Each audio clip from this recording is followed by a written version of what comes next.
Hey, welcome back to our channel. I want to thank you for joining. If you enjoy what we do here, I encourage you to smash the like button and share the video.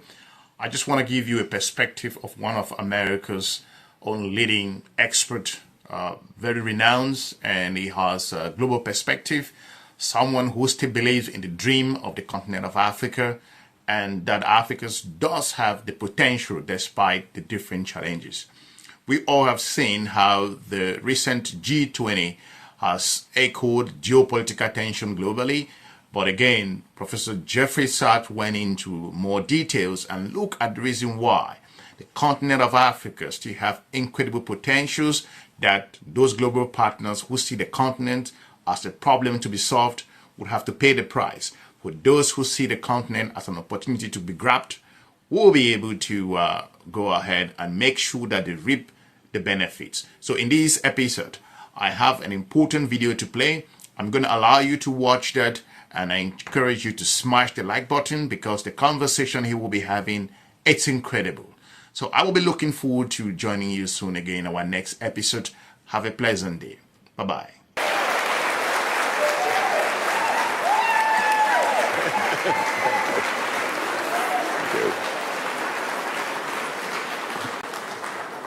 Wow. I like this audience. Thank you. Thank you so much for this wonderful honor and this wonderful warm greeting, the opportunity to be with you here at truly a historic moment. This country has the presidency of the G20, and this is a truly historic opportunity and a sign of the great leadership of Africa. And I want to make one note of the arithmetic of what is involved in the meeting tomorrow. As you know, 2 years ago, the G20 expanded by welcoming the African Union to full membership, an absolutely wonderful occasion which brought the 1.4 billion people of Africa into proper representation in this group. And I had been waiting and urging that we, of course, rename the group as the G21. And it should be, except we have had a favor. Donald Trump is staying home.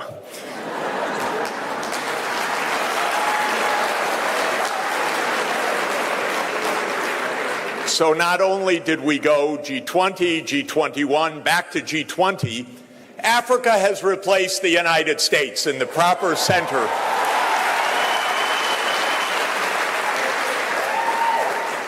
And it's going to be a wonderful meeting without Mr. Trump tomorrow, believe me. I know, because I've been hearing from my colleagues who have been at COP30 in Brazil, another meeting that the United States skipped, how absolutely pleasant the meeting was. So I'm very much looking forward to the events in the next 2 days. And I am sure that they will bring true luster to this country and to this continent. And Vice Chancellor, I'm a little late, but I'm here. When you beckoned, I knew that I would be here. I'm celebrating the 152nd anniversary of this great school, and that's even better than the 150th anniversary. So this is an added plus. What an esteemed institution this is, and what a crucial institution. And not only did the Vice Chancellor make this wonderful invitation to me, but she gave me a wonderful assignment also, because she assigned me a topic.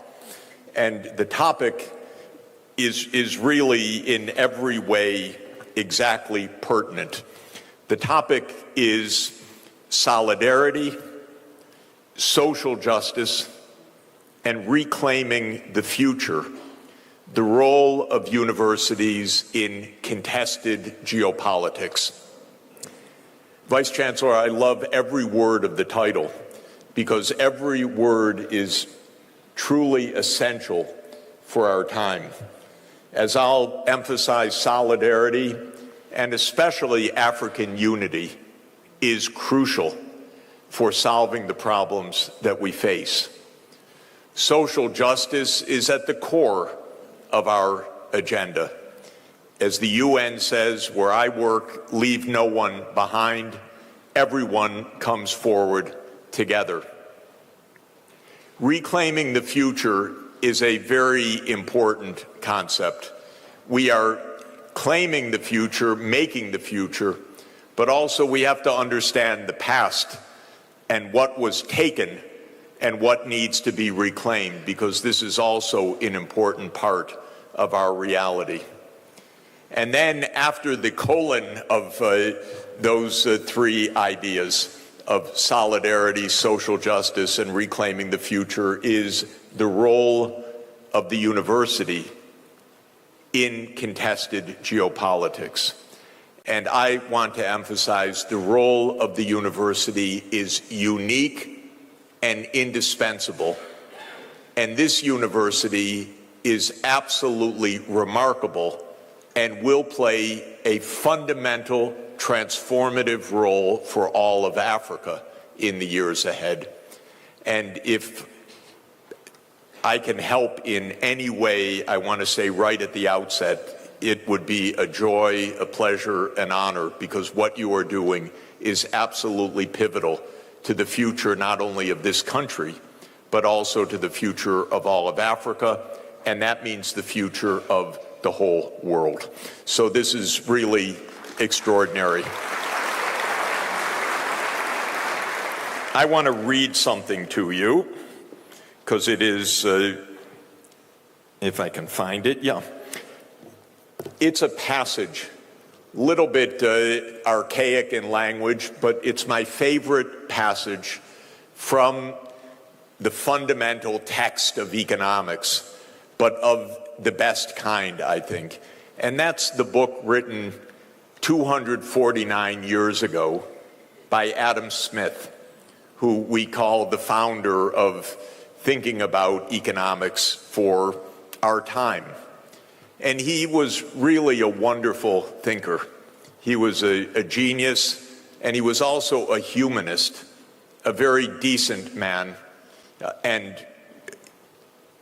he wrote 249 years ago in 1776 a couple paragraphs that have stuck with me my whole career, but I think are very pertinent for our discussion this evening. So if you'll permit me to just quote a rather long quote, but I'll explain why it fits exactly about reclaiming our future and the role of universities and contested geopolitics. So this is what Adam Smith wrote in 1776. He said, "The discovery of America and that of a passage to the East Indies by the Cape of Good Hope are the two greatest and most important events recorded in the history of mankind." It's a big statement.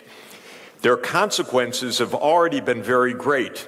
And remember, he was writing about Christopher Columbus's voyage in 1492 and Vasco da Gama's circling the Cape of Good Hope on the way to India in 1498.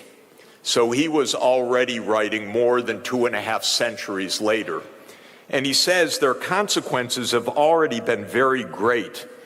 But in the short period between 2 and 3 centuries, which has elapsed since those discoveries were made, it is impossible that the whole extent of their consequences can have been seen. What benefits or what misfortunes to mankind may hereafter result from those great events, no human wisdom can foresee. By uniting in some measure the most distant parts of the world, by enabling them to relieve one another's wants, to increase one another's enjoyments, and to encourage one another's industry, their general tendency would seem to be beneficial. So he's saying by connecting the different parts of the world, this should be, in general, a benefit. That now the Americas are connected with Europe, Europe's connected with Asia by sea-based trade. This should be beneficial. But then he goes on, because he was an extremely decent and learned man, he says, to the natives, however, both of the East and West Indies, all the commercial benefits which can have resulted from those events have been sunk and lost in the dreadful misfortunes which they have occasioned. These misfortunes, however, seem to have arisen rather from accident than from anything in the nature of those events themselves. At the particular time when these discoveries were made, the superiority of force happened to be so great on the side of the Europeans that they were enabled to commit with impunity every sort of injustice in those remote countries. And this is what I really like. So he's saying it should have benefited everybody, but Europe went, beat the hell out of everybody, if you'll excuse me. And they did. And this began the process of European imperialism all over the world. But then Adam Smith, writing in 1776, because of his humanism and his genius and his foresight, said the following, and this is what I think is really key for us today. He said, if I can find it, hereafter, perhaps, the natives of those countries may grow stronger, or those of Europe may grow weaker, and the inhabitants of all the different quarters of the world may arrive at that equality of courage and force, which by inspiring mutual fear can alone overawe the injustice of independent nations into some sort of respect for the rights of one another. So in other words, he's saying things can equal out over time. Europe could become weaker, the rest of the world can become stronger, and then there can be a balance of force. And then he says, but nothing seems more likely to establish this equality of force than that mutual communication of knowledge and of all the sorts of improvements which an extensive commerce from all countries to all countries naturally, or rather necessarily, carries along with it. What is he saying? He's saying that writing in 1776, Europe dominated so much of the world. Of course, a century later, Europe would colonize almost all of Africa. So that brutality was pervasive across the Americas, across Asia, and soon after Adam Smith wrote, across almost all of Africa. But then he says this is not the inevitable long term. The world will rebalance. And how will the world rebalance? It will rebalance through knowledge. Sapientia, as your motto says, pro gentibus sapientia, for the public knowledge. So knowledge will enable a rebalancing of force and global justice. And then he says, where will that knowledge, how will that knowledge be transmitted? He says, actually through openness, through trade, through commerce. Different parts of the world will learn the technologies, the skills, so that all parts of the world benefit by the advances in human knowledge. And that sharing of human knowledge will create the just world that an interconnected world should be.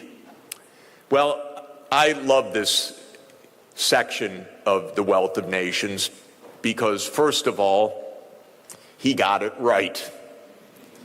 250 years later, the world has rebalanced. Not fully, but it sure is on its way. That's what we call geopolitics. Nothing less than the world rebalancing. Why isn't Donald Trump coming tomorrow?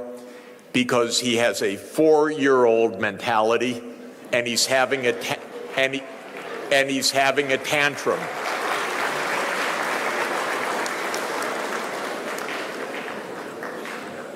He's having a tantrum. What is the tantrum? That the rest of the world says, we don't want a king. As President Lula said, we don't need an emperor. He would come here as just one of 20 leaders, or 21. He doesn't want that. He's having a tantrum. So this rebalancing is happening.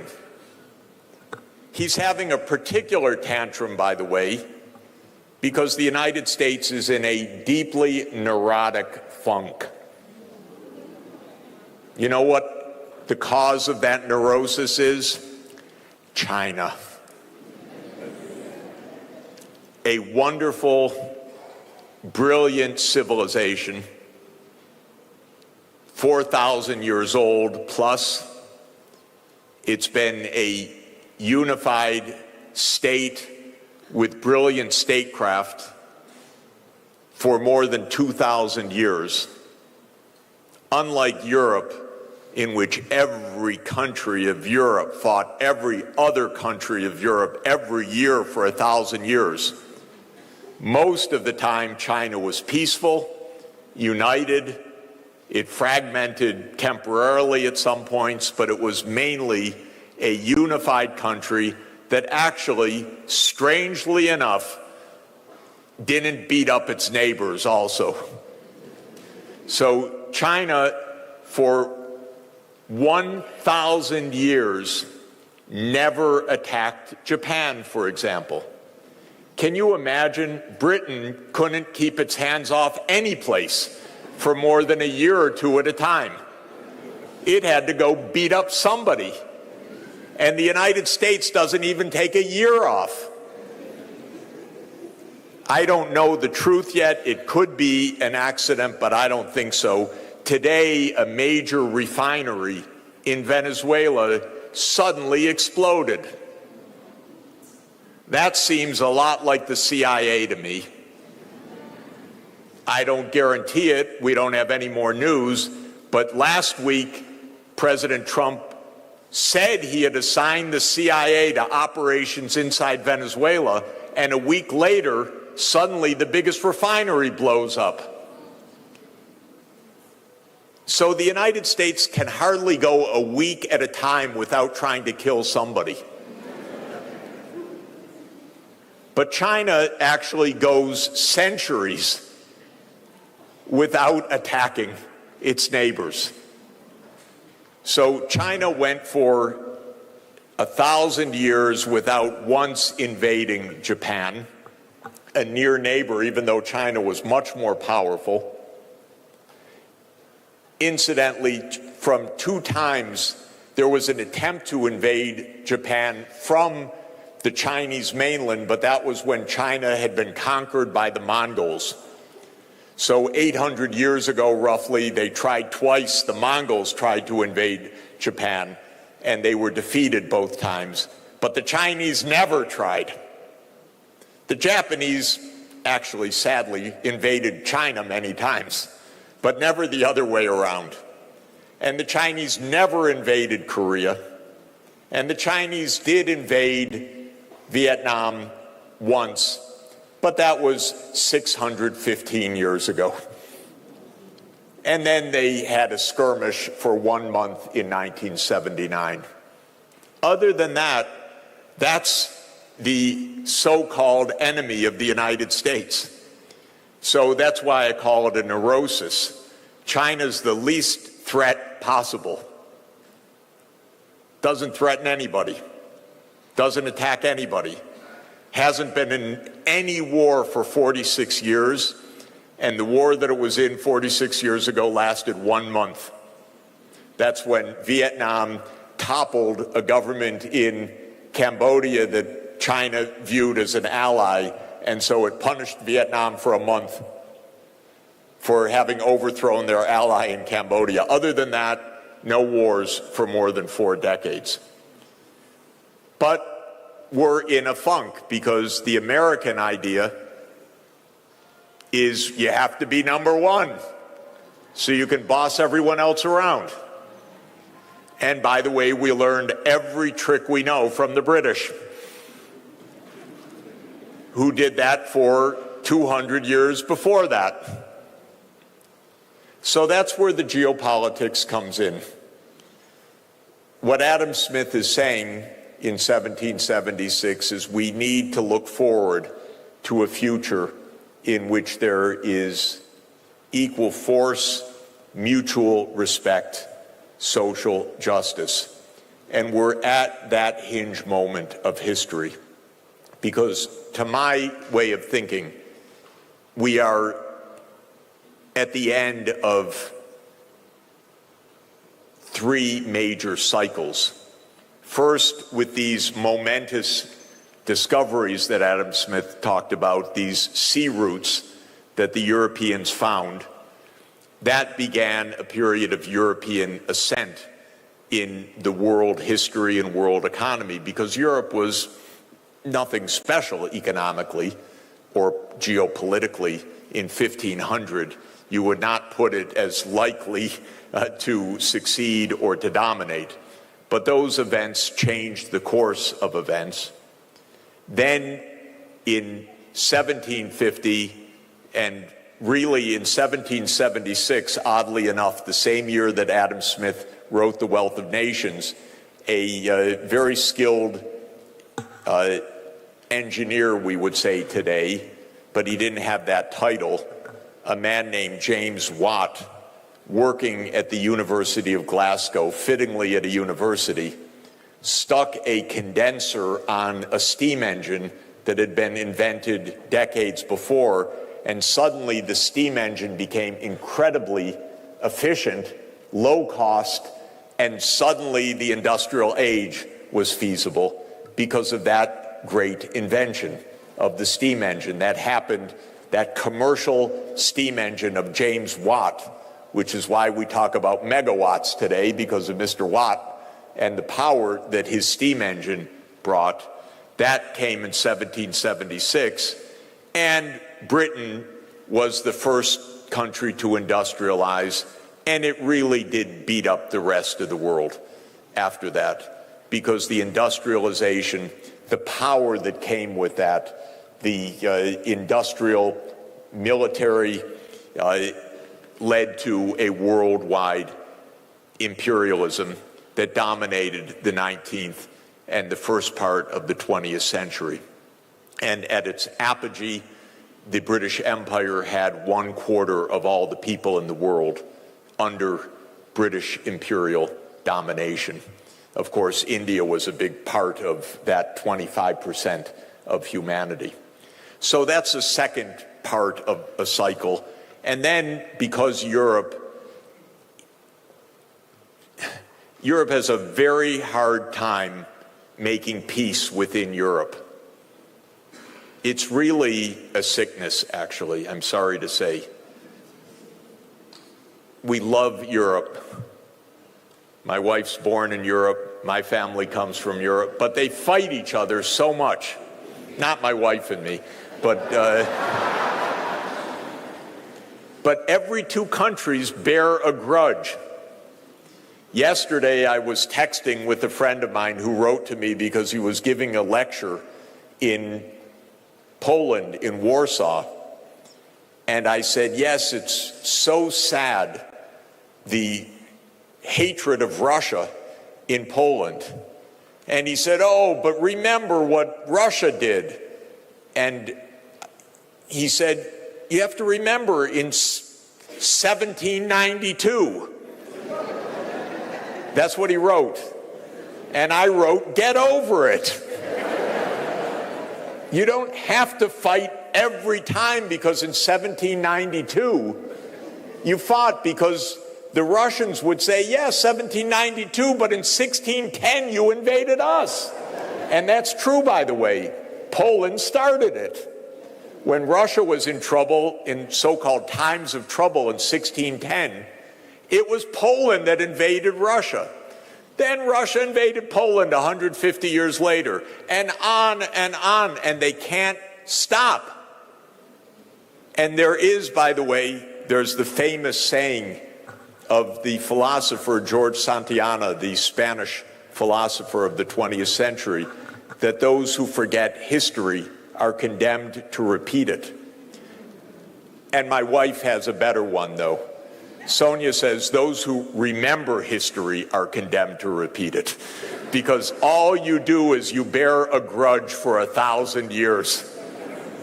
Get over it.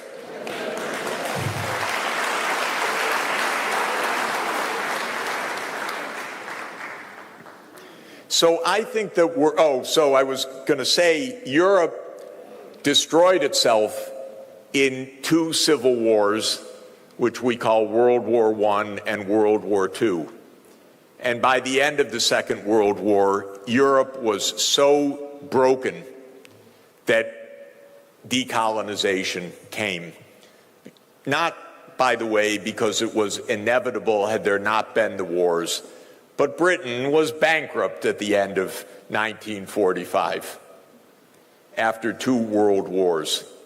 And Europe had lost any claim whatsoever, not that it deserved it ever, but any claim that it was a civilizing mission or anything else. Not only was it a completely reckless and cruel incivility of the imperial age, but they couldn't even within Europe behave with any decency and slaughtered tens of millions of people. So at the end of World War II, imperialism wasn't quite over, though. Europe lost its colonies step by step. Sometimes there were wars of decolonization in Africa. Sometimes it went more quickly and somewhat peacefully. It all depended. But there was one more empire that was going to stand, and that was the United States empire, because the U.S. became a world empire, and not only a world empire in 1945, and again, having learned the tricks of the trade from Britain, it was a world empire that aspired to dominate the world. And the policy of the United States was there should be no rival. So this was not quite possible because one major power, the Soviet Union itself, did not want to be dominated by the United States. And rather than making peace between the U.S. and the Soviet Union, which were allies in World War II, remember that, they were allies. The U.S. and Britain said, we're enemies of our ally, the one that had actually broken the back of Hitler's army, because the Soviet people lost 27 million in World War II. They bore the brunt of World War II. They defeated Hitler, but the U.S. and Britain did not know how to make peace. They said the Soviet Union's the new enemy, and a Cold War emerged. And I put a lot of the responsibility on the U.S. side for this, because what Russia or the Soviet Union wanted was for Germany to be demilitarized and neutral. And the United States said, no, Germany will be remilitarized and part of our new military alliance, NATO. And the Soviet Union said, now you're a threat to us again. And that led to decades of Cold War. So we lost what could have been the peace. But the United States saw the Soviet Union as, of course, the enemy. The Soviet economic system was not so great, and the U.S. was out to break it in any event through controls on technology and isolation, containment it was called. And as of 1991, the Soviet Union had an economic collapse, and it collapsed into 15 successor states. And I mention this because at that moment, the United States said, oh my God, now we made it. We're alone. We run the world. And believe me, that's how they felt. And that was an illusion, a delusion. They thought Russia, that's a nothing. And they thought China, Don't they grow rice there? That's an impoverished country of villages. We don't even have to worry about that. We are the sole superpower of the world. Well, that's not how economics works, actually, because Adam Smith's insight is completely right, which is that if you are fortunate to have open trade, peace, and good economic policies, you get a lot of catching up by the transmission of knowledge, technology, and the opportunities for rapid advance. So while the United States wasn't watching, and I know they weren't watching because they're not very clever there in Washington, I have to tell you, and they don't understand much of economics at all. They weren't paying attention, but China was growing at 10% per year, thank you. And if you do that, you double the size of your economy every 7 years. And if you do that for 35 years, which China did, you've doubled 5 times.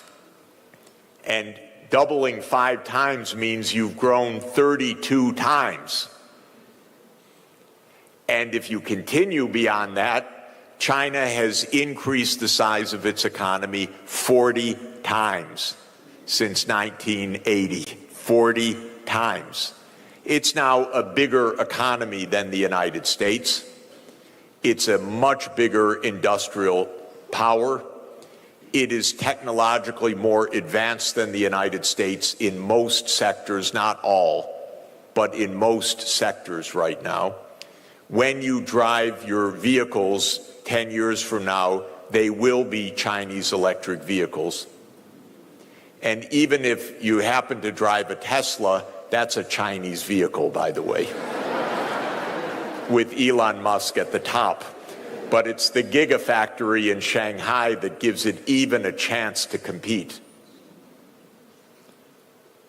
So China made it, and that's why we're at the end of yet another cycle. The European imperial age is over.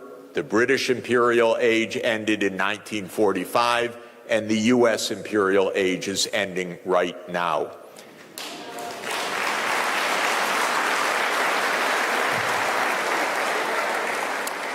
And that's why Donald Trump is home, because he doesn't want to be one of several. That's all. The delusion is still in Washington, by the way. It's not over. It's still a powerful country. It's still a dangerous country. It's got too big a military. It still has its hands on the valves of the international payment system to a large extent. It can turn on and off the spigot for countries that are vulnerable. Remember, the IMF and the World Bank are U.S. institutions, even though they are multilateral institutions. They were founded for not bad purposes, by the way, but they are American-dominated institutions, and that gives continuing power. And I always emphasize geography in thinking about economics. So the geography is that at Pennsylvania Avenue, which is where the White House is, now there's a West Wing and no East Wing because he knocked it down a couple weeks ago, this idiot. Excuse me. Sorry. It's true. I'm just being technical. At 16th in Pennsylvania is the White House.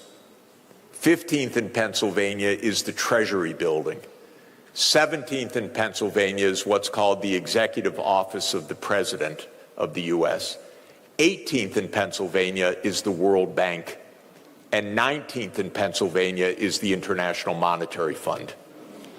So it's only 2 blocks from the president's office to tell the IMF what to do.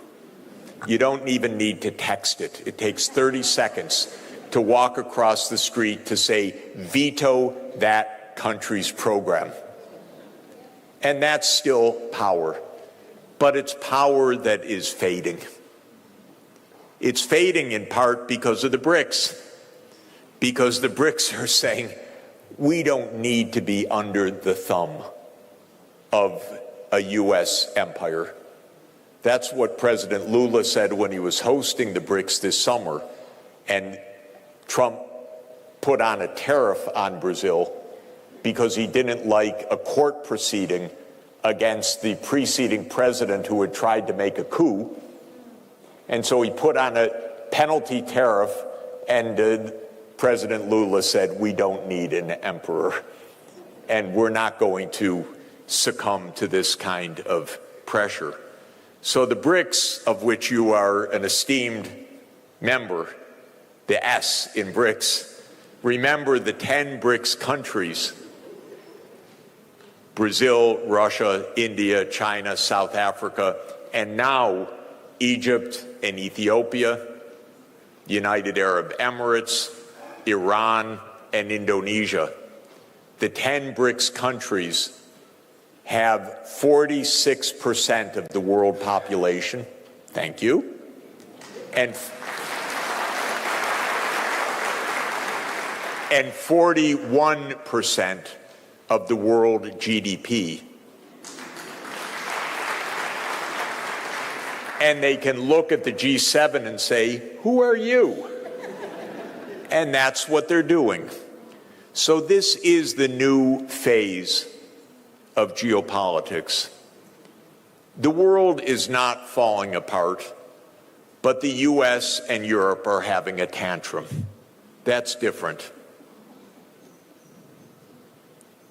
And the world is not fragmenting. The US is isolating itself. It doesn't even go to the parties anymore. It puts on tariffs. It says, you can't have our market. And the rest of the world says, okay, because your market's not so important for us. And Trump said, okay, we're going to punish you, China, for being so successful, by the way. We're going to put 100% tariff on you. And the next hour, China said, okay, we're putting 120% tariff on you. And then Trump said, okay, we're going to restrict any advanced chips going to you. And China said, okay, no rare earth magnets. And the US, within a half an hour, said, we surrender.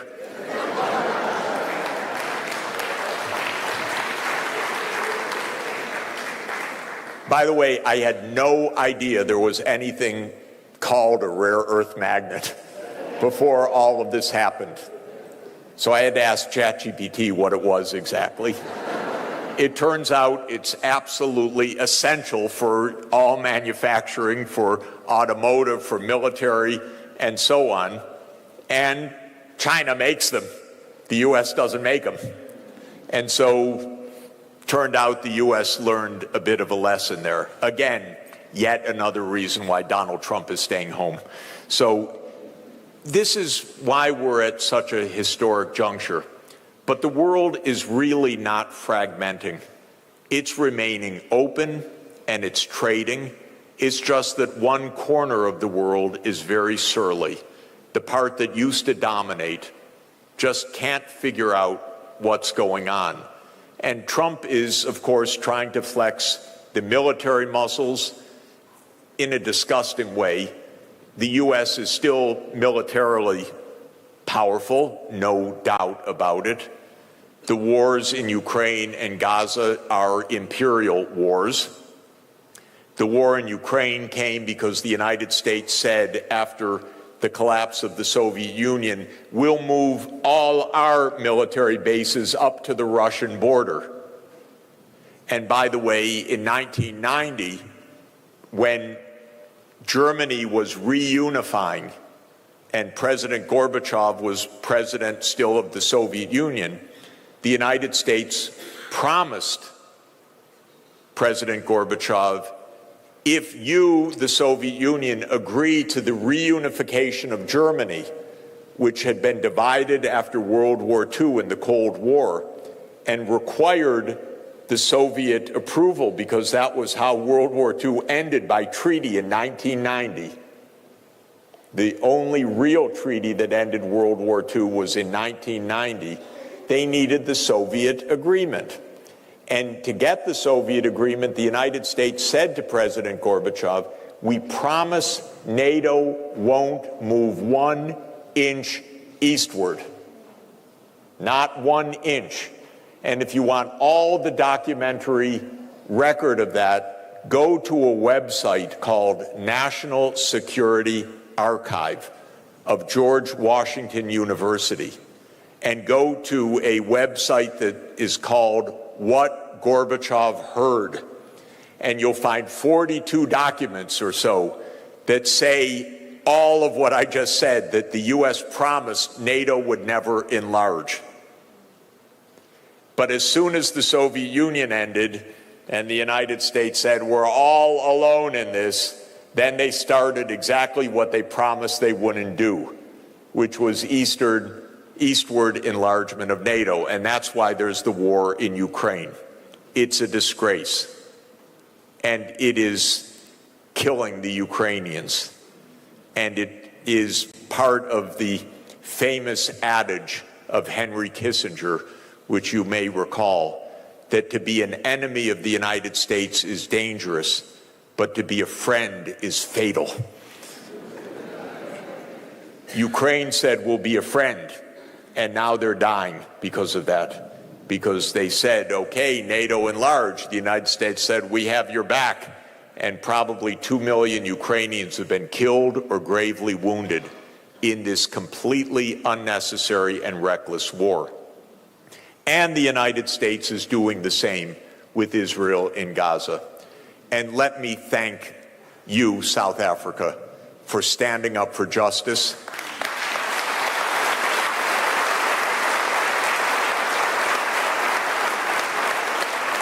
It was very brave, very right, very precise to launch the International Court of Justice case on Israel's violation of the 1948 Genocide Convention. The ICJ takes too long to rule, but the evidence that South Africa brought on behalf of the whole world is absolutely right and compelling.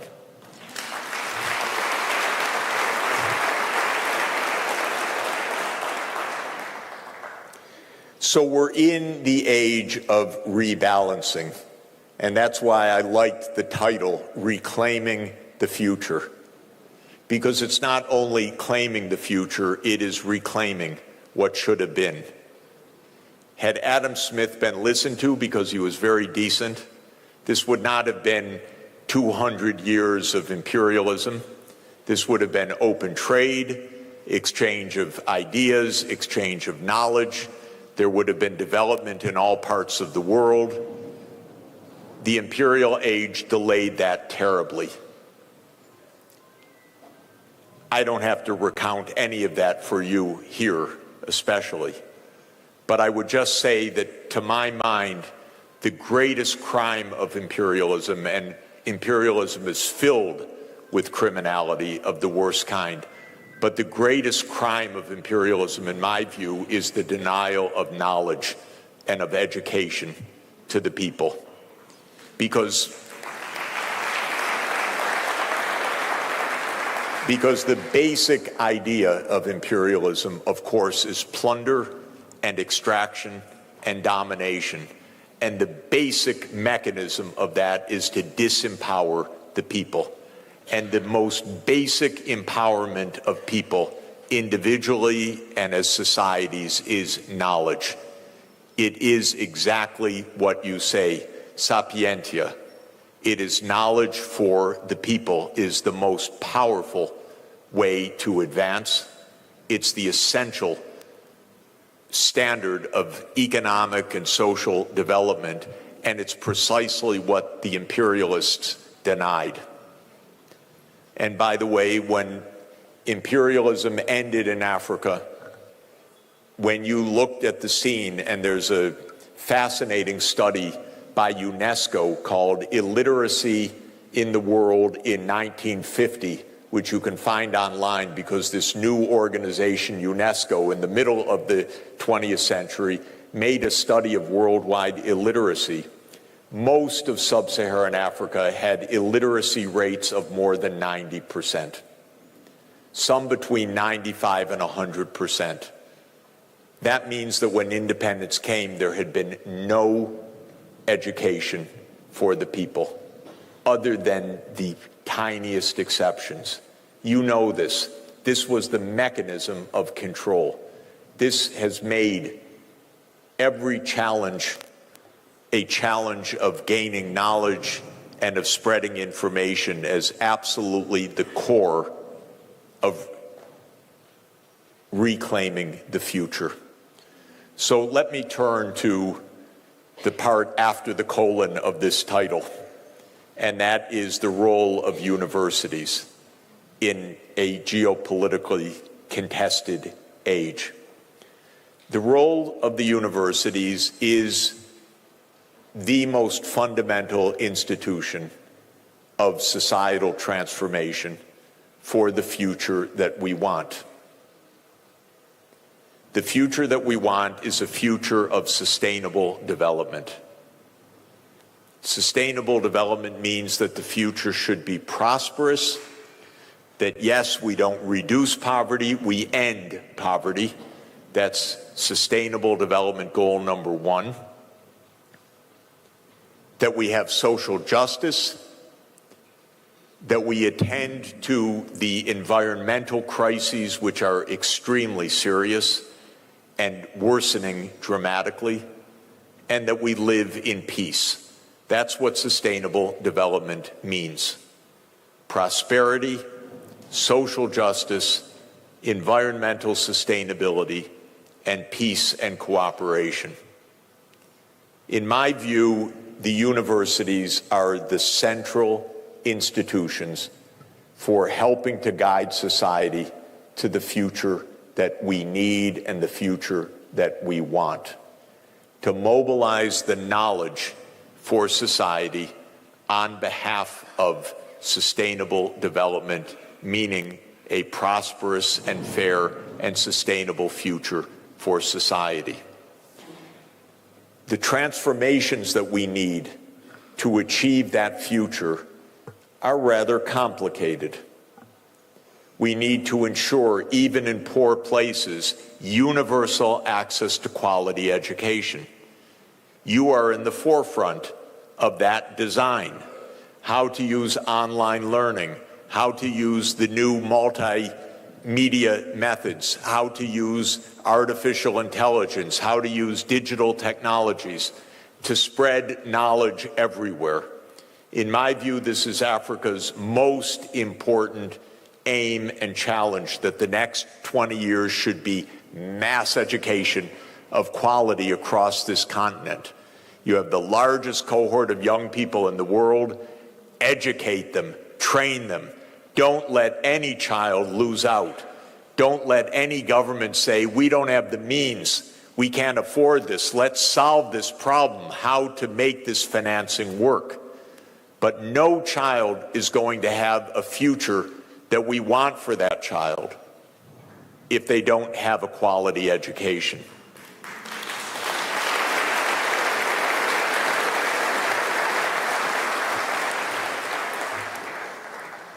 And we need transformations in the same way for universal access to health care and public health, the area where Sonia, my wife, has been working for so many years and working in villages across Africa, showing that at very low cost, by deploying digital technologies, by using the advances as they come, AI or telemedicine and so forth, it's possible to expand access dramatically to healthcare at very low cost because the tools become better and better.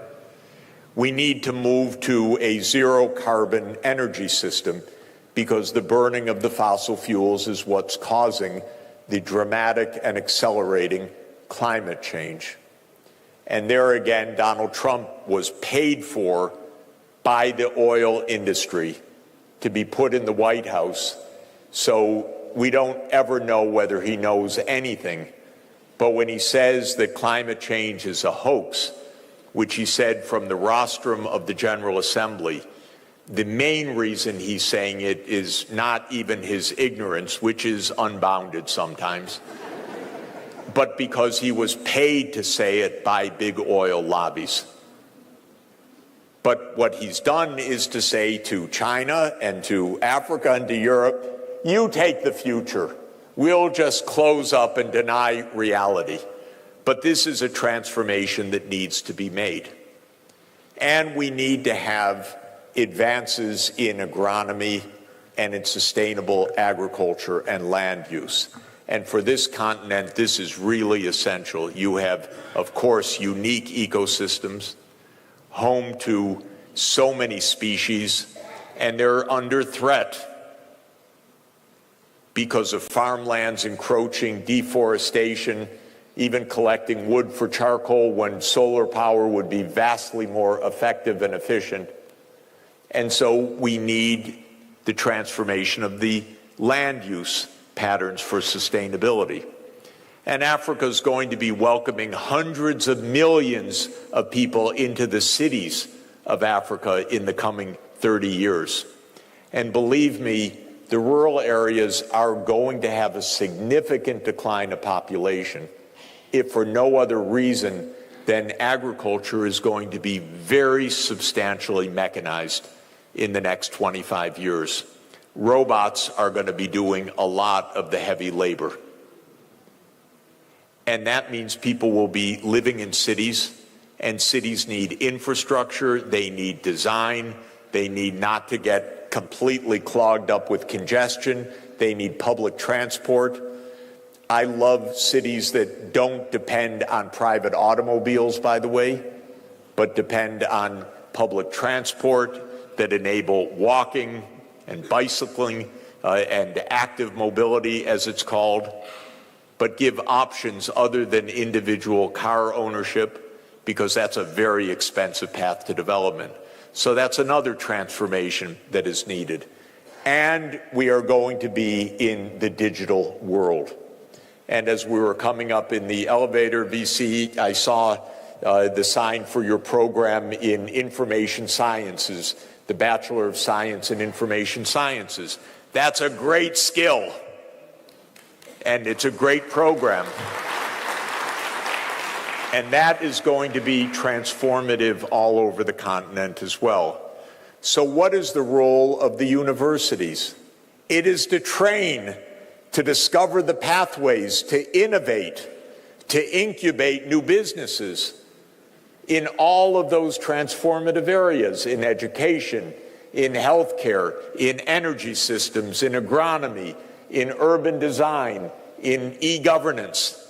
You should make all of those things, and your students should make those things. And the universities should be the great incubators of companies that go off and design new ways to do all of this. And I've learned, as I've mentioned in the last few days here, something I've advised governments all over the world for 40 years, actually, this year, because I began that activity actively in 1985 in Bolivia, and I've advised probably well over 100 governments since then. Governments don't think.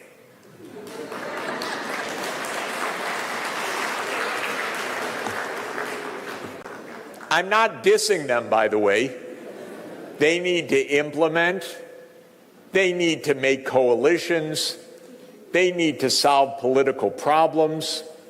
They need to build bases, not military bases, bases of support. But they don't have time to think. And it's not even their job. And it's not even their qualifications. So we should do the thinking for them, thank you.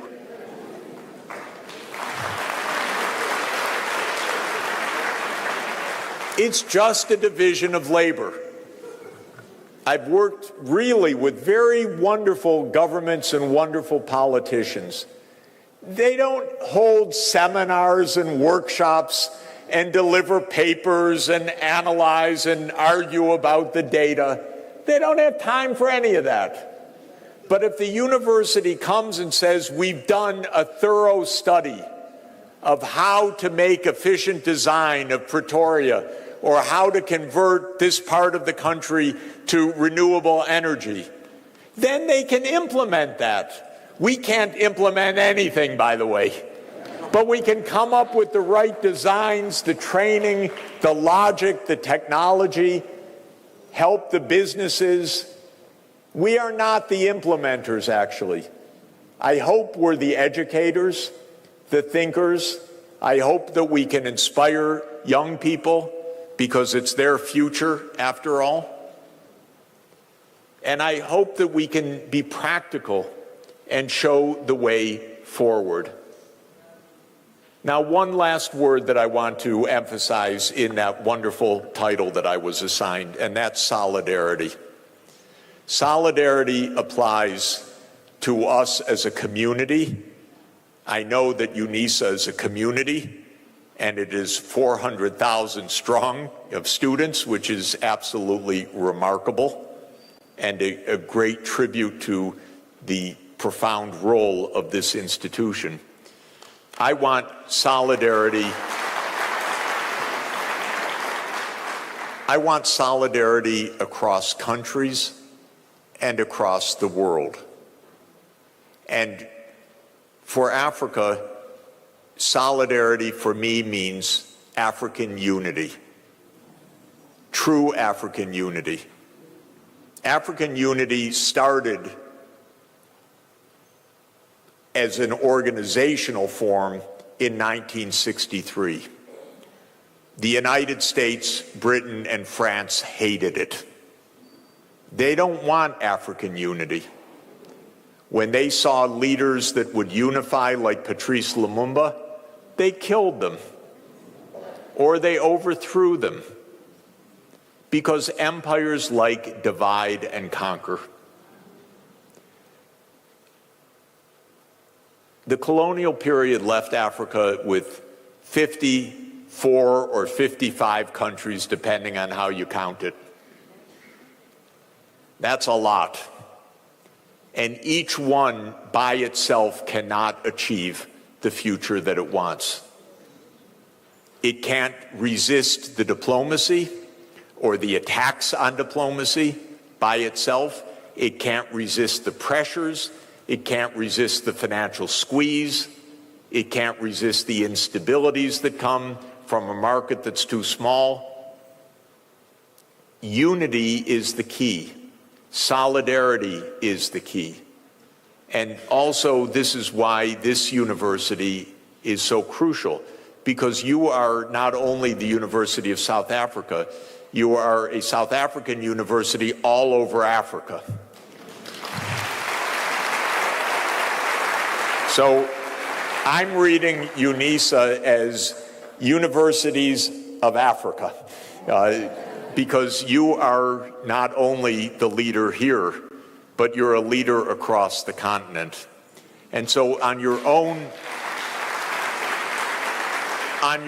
campuses and your connections with other universities around this continent, work together to pull the unity of knowledge, of education, of training, and of good advice to the national governments and to the empowerment of the African Union as a true union.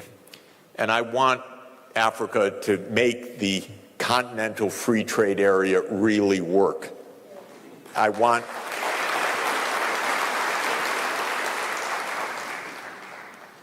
this continent is the same size as India and China in population.